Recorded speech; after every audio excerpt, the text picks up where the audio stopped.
ဂျူမုံရုပ်ရှင်အပိုင်းတက် BC 108ခုနှစ်မှာဂျိုဆွန်းပြည်ကြီးကဟန်တိုင်းပြည်နဲ့စစ်မှတ်ဖြစ်ပွားခဲ့ပြီးရှုံးနိမ့်ခဲ့ပါတယ်။ဂျိုဆွန်းနိုင်ငံဟာနယ်မြေစုများစွာကွဲထွက်သွားပြီးဟန်စစ်တပ်ရဲ့ဖိနှိပ်မှုအောက်မှာပြည်သူတွေများဟာဒုက္ခရောက်ကြရပါတယ်။ထိုအချိန်မှာဟဲမိုဆူလို့ခေါ်တဲ့သူရဲကောင်းတဦးဟာဂျိုဆွန်းပြည်ကြီးသူ့ဂျမဘွားမှပြန်လည်လွတ်မြောက်ဖို့အတွက်ဒုက္ခသည်များကိုဥဆောင်ပြီးရရလက်နက်ဆွဲကင်ကတော်လှန်နေခဲ့ပါတယ်။ဟဲမိုဆူဟာဂျိုဆွန်းပြည်သူများအတွက်တခုတည်းသောမျှော်လင့်ချက်ဖြစ်ပြီးသူ့ရဲ့ဓာရေးလှန်ရေးလေးတက်နဲ့ခြုံကိုတိုက်ခိုက်ခြင်းစစ်ရေးပြူဟာတွေဟာဟန်တိုင်းပြည်နဲ့သူတို့ရဲ့တမနီစစ်တပ်ကိုတောင်တုံ့လှုပ်စေခဲ့ပါတယ်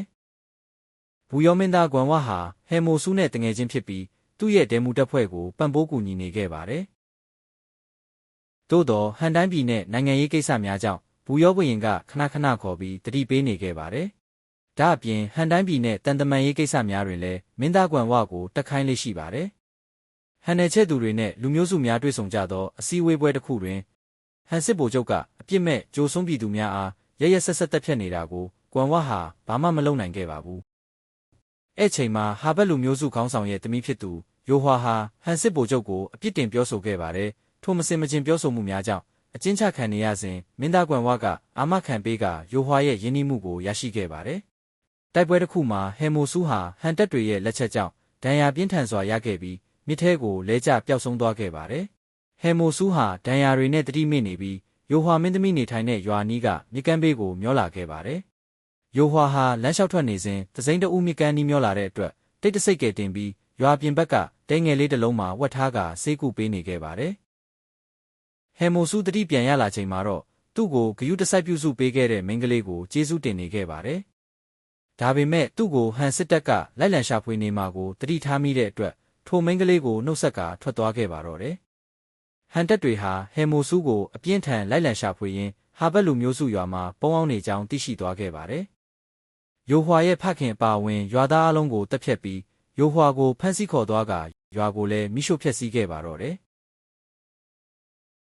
ဂျူမုံရုပ်ရှင်အပိုင်းနှစ်ဟဲမိုဆူဟာသူ့ရဲ့ဒဲမူတပ်ဖွဲ့တွေစီပြန်သွားဖို့အတွက်လမ်းခရီးမှာကုန်တယ်အဖွဲ့တစ်ခုကိုတွေ့ခဲ့ပါတယ်။ထိုအဖွဲ့ထဲခဏလှုပ်ဝင်လှုပ်ရင်းကုန်တယ်ကောင်းဆောင်ထံဟန်တိုင်းပြည်အကြောင်းစုံစမ်းနေပါတယ်။ထိုကုန်တယ်ကောင်းဆောင်ကြီးထံမှမထင်မှတ်ပဲတီးလိုက်ရတာကဟဲမိုဆူလို့ခေါ်တဲ့လူတစ်ယောက်ကိုကူညီပေးမှုဖြင့်ဟာဘတ်တရွာလုံးတုတ်တင်ခံခဲ့ရကြောင်းသိရှိခဲ့ပါတော့တယ်။ယိုဟွာမင်းကလေးလည်းသူ့ကြောင့်အဖမ်းခံရသည်ကိုသိရှိပြီးနောက်သူမကိုကယ်တင်ရန်ထိုကုန်တယ်အဖွဲ့နဲ့တိတ်တဆိတ်လိုက်လာပါတော့တယ်။ဂွမ်ဝါလည်းတငယ်ချင်းဖြစ်သူကိုလိုက်လံရှာဖွေရင်းမထင်မှတ်ပဲနဲ့ယိုဟွာမင်းကလေးကိုဟန်စစ်သားတွေဖမ်းခေါ်သွားနေတာကိုတွေ့ခဲ့ပါတယ်။အမှန်တရားကိုတတိရှိရှိပြောရဲခဲ့တဲ့မင်းကလေးယိုဟွာကိုဂွမ်ဝါဟာသဘောကျနေခဲ့သူပါ။အခုလိုမတရားဖမ်းဆီးခံနေရတာမကြည့်ရတာနဲ့ညဘက်မှာကယ်တင်ခဲ့ပြီးသူ့ရဲ့နန်းတော်အဲကိုခေါ်ဆောင်ကအားပေးနှစ်သိမ့်ပေးပါတယ်။တစ်ဖက်မှာလည်းဟဲမိုဆူတို့ကုန်တဲ့အဖွဲ့ဟာညဘက်ဓမြတိုက်ခံရပြီးခေါင်းဆောင်ယုံတစ်ပတ်ကလည်းသူ့မိန်းမကိုဝန်တဲ့ကြီးနားကကာကွယ်နေခဲ့ပါတယ်။ဟဲမိုဆူရဲ့ဓာရေးကျွမ်းကျင်မှုကိုဓမြတွေကမရှင်နိုင်ပဲတည်ဆုံးကြပါတော့တယ်။ခေါင်းဆောင်ယုံတစ်ပတ်ဟာထိုလူစိမ်းကိုဟဲမိုဆူမှန်းသိပေမဲ့လည်းသူ့ရဲ့မိန်းမနဲ့ကလေးသက်ကိုကာကွယ်ပေးခဲ့တာကြောင့်ဟန်တိုင်းပြည်ထဲရောက်တဲ့အခါဟန်စစ်ဗိုလ်တွေကိုအတိမပေးလိုက်တော့ပါဘူး။ဒါအပြင်သူရှာနေရဲ့ယိုဟွာမင်းကလေးဟာလည်းလန်တဝက်မှာတင်ဟန်စစ်သားတွေလက်ကလွတ်မြောက်သွားပြီဆိုတာကိုလည်းသိခဲ့ရပါတယ်။မင်းကလေးယိုဟွာနန်းတော်ထဲရောက်ကြတဲ့ကဘူယောနှက်ဆရာမကြီးဟာ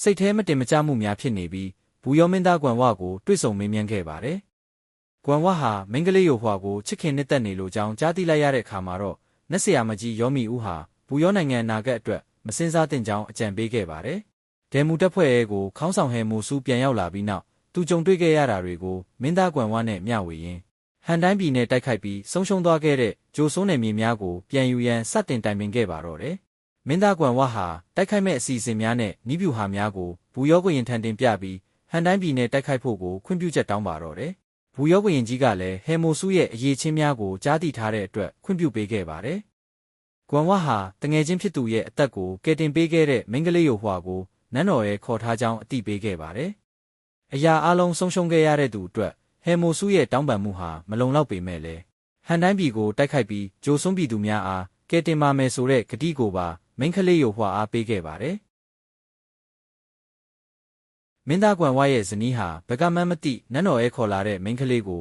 အကျိုးကြောင့်မင်းရင်မိန်းမတို့တဘာဝအတိုင်းခနဲ့ကတွေ့ဆုံမေးမြန်းပါတယ်။မိန်းကလေးယိုဟွာကတော့ဟဲမိုဆူကိုကူညီပေးချင်တာကြောင့်နန်းတော်ထဲကနေသာထွက်သွားခွင့်ပေးပါရန်တောင်းဆိုခဲ့ပါတယ်။ သူတို့နှစ်ယောက်ရဲ့နီးပြူဟာစုံစမ်းမှုနဲ့တပ်သားတွေရဲ့အရေးချင်းများကကောင်းမွန်နေတာကြောင့်ဘူရောဘုရင်ကချီးကျူးနေပါတယ်။ဒါမဲ့အမတ်ချုပ်ကြီးကတော့ဘာကြောင့်မှမသိမကျေနပ်နေပါဘူး။တိုင်းပြည်တာဝန်တွေအပြင်